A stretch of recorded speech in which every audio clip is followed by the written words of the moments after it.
Assalamualaikum warahmatullahi wabarakatuh. Perkenalkan, nama saya Muhammad Rizal Haq, NIM 25060333019. Saya dari kelas PKOB. Sebelumnya saya mau mengenalkan dan mengedukasi tentang keselamatan dalam air. Nah, jadi di sini kita akan mempraktekkan seberapa penting keselamatan dalam air ya guys ya.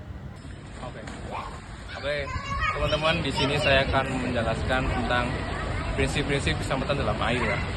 Oke, yang pertama itu waspada, itu tren, bukan ribet. Nah, sebelum kita menyebur ke dalam air, otak kita tuh harus jalan dulu. Nah, kenali pertama itu mengenali lokasi, patuhi rambu-rambu, dan baca situasi, apakah airnya dalam atau dangkal, terus cuaca lagi bersahabat atau badai gitu ya, sama alat keselamatan tuh kayak pelampung dan lain sebagainya tuh perlu disiapkan juga. Kita masuk yang kedua.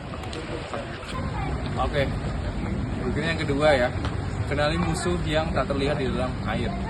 Nah, bahaya di air seringnya agak kelihatan. Yang kelihatan tenang bisa nyimpan beberapa bahaya yang cukup mengerikan. Yang pertama itu ada arus yang kuat. Nah, arus yang kuat ini tuh bisa nyeret kamu dalam hitungan detik. Jadi kamu harus selalu berhati-hati dan selalu cek keadaan arus. Yang kedua tuh kedalaman. Barangkali tiba-tiba kita kaget dan panik, terus kita bisa tenggelam gitu ya. Terus seperti lantai licin dan ada batu-batu yang tajam di dalam air yang bisa bikin kita terpleset dan terluka. Berikutnya kram dan kelelahan karena kita memaksakan diri. Nah, terus yang terakhir tuh ada minimnya pengawasan. Jadi risiko kita selamat tuh makin kecil.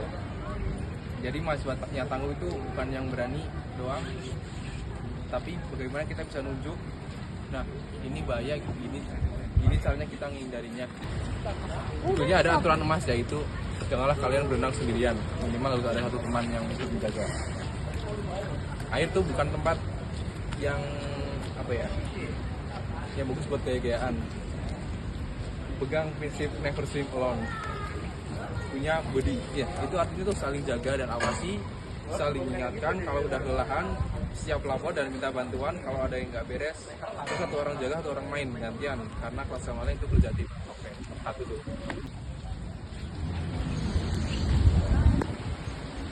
Kita lanjut ke 4 ya guys ya, yaitu urutan penyelamatan. Nah, bagaimana sih kita menyelamatin? Apakah kita harus nyelamatin diri dulu sendiri atau orang lain? Nah, perlu kita waspadai juga panik itu bikin semua jadi berantakan. Nah, ikuti aturan ini biar kamu nolong tanpa jadi korban kedua ya. Yang pertama ada level 1, non kontak, yaitu jangkau dan lempar. Nah, gunakan apa yang ada di tongkat, pelampung, handuk, tali. Jaga jarak aman, nggak perlu untuk korban langsung. Oke, selanjutnya ada level kedua, yaitu dengan alat bantu apung. Nah, kita tuh caranya dengan lempar pelampung ke korban yang sedang tenggelam atau papan.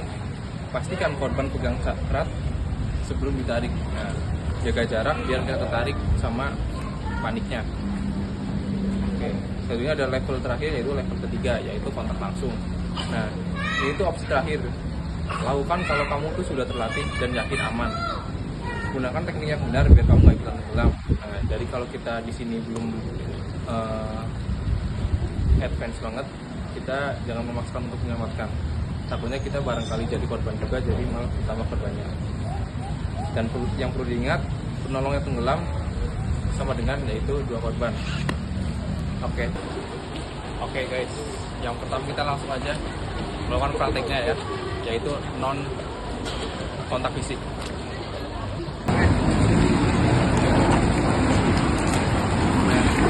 Yang pertama kita ambil alat keselamatannya dulu, yaitu berupa tongkat.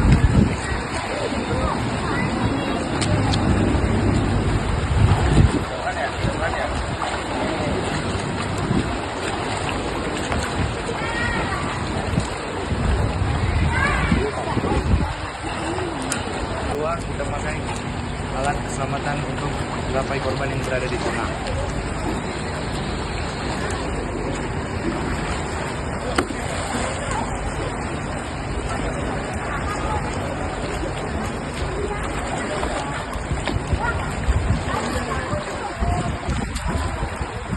Yang ketiga kita nyelamatin dengan kontak listrik ya.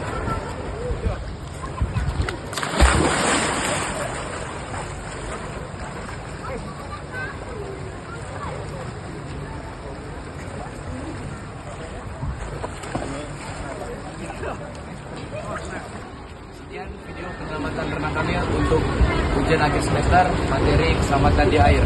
Sekian dari kami. Assalamualaikum warahmatullahi wabarakatuh.